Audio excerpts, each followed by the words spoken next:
Oh, hi mga ka-caregiver, it's me Eunice. So today, I make this video kasi marami pa rin nagtatanong sa akin kung paano mag-apply, how to apply, saan mag-a-apply, anong requirements, anong mga qualification. So syempre yung iba, mga bagong followers ko, syempre yung alam ko naman may mga ilan natatamad ng manood ng mga previous video ko, gusto nila mga latest. So, ayun. Una, paano ba mag-apply? Yon. So, para makapag-apply kayo, first thing to do is kindly send your CV or resume, this one, sa cjph.asiana@gmail.com.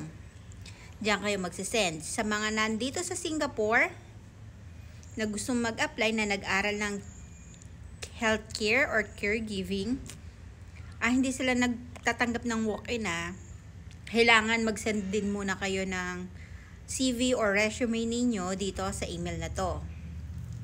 So, yun po kung paano mag-apply ng live-in caregiver dito sa Singapore o sa Asiana.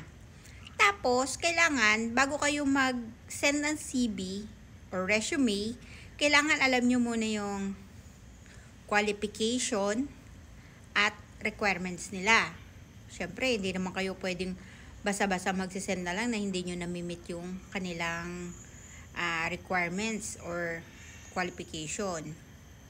So, ang requirements, certificate, yun po.